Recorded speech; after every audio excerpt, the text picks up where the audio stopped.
A spring morning back in 2013, I suddenly had my phone buzz. A friend of mine who was a season ticket holder couldn't go to a game at the last minute, said did I fancy going. I hadn't been for about 5 years. Asked the wife, do you mind if I take Josh? He's only 4, he's coming up 5. It's a big game, but not an awful lot will happen. He'll be fine, he'll be safe. We trundled down here, and it was that Watford-Leicester game back in 2013, the playoff. We took our seats not far from where we are here, in the middle of the Rookery, halfway up. Everyone was standing the whole time. There was hardly any sitting down that game, and he couldn't see a thing. Come half-time, he's bored out of his mind, and my heart's breaking that the thing that I love the most, outside of family and so forth, but my love for Watford Football Club, he's not got it. We haven't got that father-son bond over Watford. Till about around the 60th minute, Vidra does a little 1-2 in front of us with Deeney and scores. And his face, he got it. He saw the goal, and suddenly it was, Dad, this is what it's about. This is what supporting Watford feels like. For the next half an hour, he is focused. He's standing on his seat this time, totally focused, watching, getting excited, going with the game, with every attack, up to that goal. Enough said, that goal. Here's Hogg! Deeney! He's in tears, I'm in tears, chaos erupts around us, a flare goes off 2 rows behind us, he doesn't care, but from that moment onwards, there was just this new bond between father and son over something that we now both fall in love with. He's now a season ticket holder, he comes whenever I can't, he'll still come on his own, and cut him in half and you'd bleed Watford yellow, you really would. The irony is that the second game he ever went to was Watford Blackpool, when we scored 7 goals in the second half.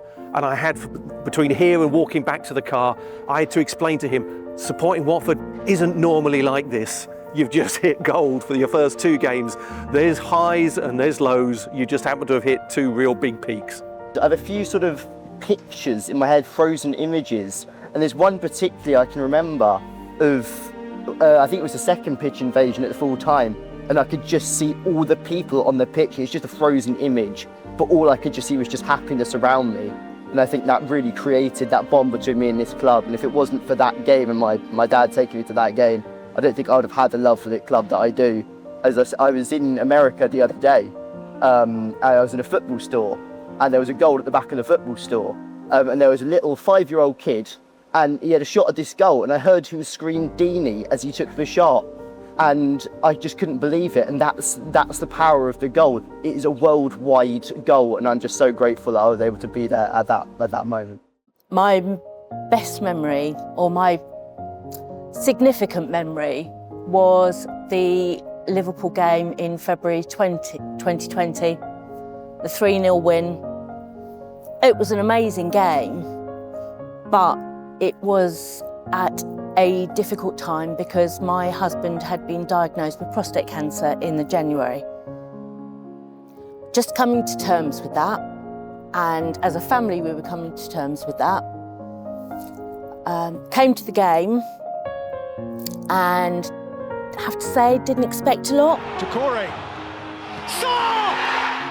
First goal went in, amazing. Second goal went in. From Van Dijk, away from Lovren, Ismaila Sarr! Sarr can't get a shot away. Oh my word, but Deeney does! Third goal went in, and I burst into tears.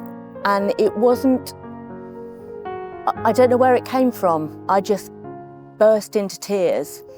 Just the emotion of what the team had achieved, but then everything that I was going through, I'll never forget it. I was sort of crying, not sobbing, but just crying with emotion, but everything else. And I suddenly felt this rubbing of my back. And it was one of the families that we've got to know with over the years was comforting me and was just there and just rubbing my back and went, it's okay. He didn't know what I've been going through. But that for me said a lot about the connection of the people that we're around in the Rookery. And his wife has now gone through a cancer battle, and we wondered why she hadn't been coming to the games, and then he declared that she'd gone through a cancer battle. And only a couple of weeks ago, he was delighted to be at the game to say that she's now cancer-free, as is my husband. So it was fantastic, and that says a lot about, you know, the people that we are around. I've had a season ticket here for over 20 years now. You know, we've seen the people around us grow up. There's a family that are in front of us, and I remember the guy there, who's probably going to hate me saying this, bringing his baby son for the first time, forgetting he had a babe in arms when we scored, throwing the child up in the air, who screamed, but he still sits there, so it didn't do him any harm. So we've met so many people, and we sit with lovely people every week whose names we've got to know, but we wouldn't have known beforehand. And you know, that's a lot of what it is. Under the lights at the Vic, you can't get much better than that, to be honest. We were fighting relegation. Liverpool unbeaten, coming into Watford, world press was here. Everyone, it was a packed out Vicarage Road. And yeah, it was up against us. But wow, what a night, what a night. Scoring into the Rookery, brilliant. Yeah, what a night. The place was absolutely bouncy, absolutely bouncy. Wait for the roar. Wait for what they call in these parts the Rookery Roar. Invincible no more. Liverpool lose. And that is your headline.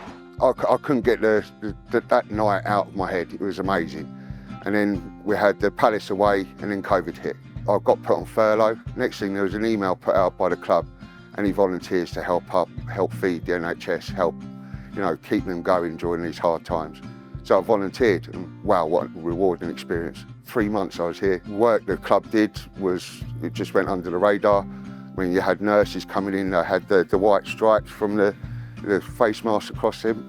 And even one lady came in, because we were so nice to her, she just broke down in tears and just said, look, I can't believe like what you're doing is helping us so much. So the way Watford fought that day against the champions, yeah, we fought against COVID and helped the NHS that day as well. Yeah, so on 28th of August 2000, my wife went into labour, and we came to Watford General Hospital, just across from the pitch. A very simple and easy birth. And basically, mother and baby both doing very well.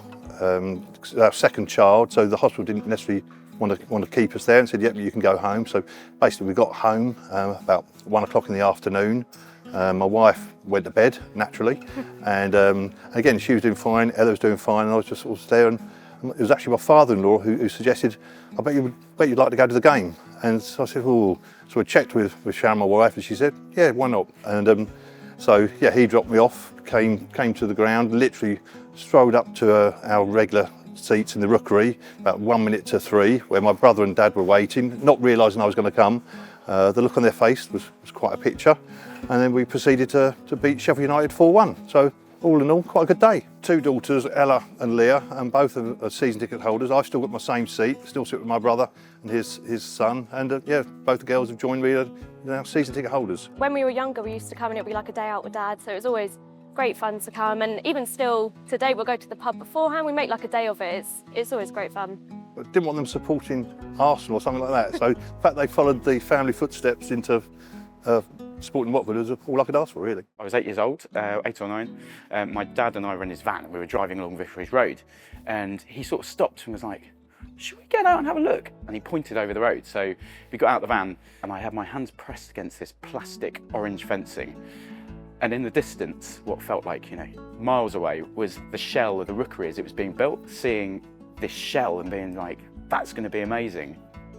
When I'm older, when I'm a grown-up, I want to sit in that stand and I want to be with the noisy boys in the Rookery when I can do that. And thankfully now, you know, 30 years on, I've been a season ticket holder for 20 years, so it's a bit of a dream come true, really. So I think I probably started coming and sitting in the Rookery in 2005, 2006, I think. As soon as I could afford to get a season ticket when I was working weekends, I kind of thought, well, what else am I going to spend my money on? And came and sat here because it's where I've always wanted to be. Yeah, been here ever since. So there was one against Leicester. in 2006. So we had John Joe O'Toole sent off in like the 44th minute, something like that. Henderson immediately scores just on the brink of half-time, and the Rookery erupts. We're down to 10 men. We've got a 1-0 lead going in at half-time, and I just remember the entirety of the second half, the stand was absolutely rocking. I'd never known anything like it before, and probably ever since. It was one of those moments where I really felt that, you know, 3,000 or 4,000 people in a stand can have a direct impact on a football match. I always think back to that and go, the Rookery, when it's on song, when it's got its voice really, really strong and pounding, we can be that 11th, 12th player. There's no question about it. It's great, I love it, and I can't wait to bring my little girl here when she's old enough as well.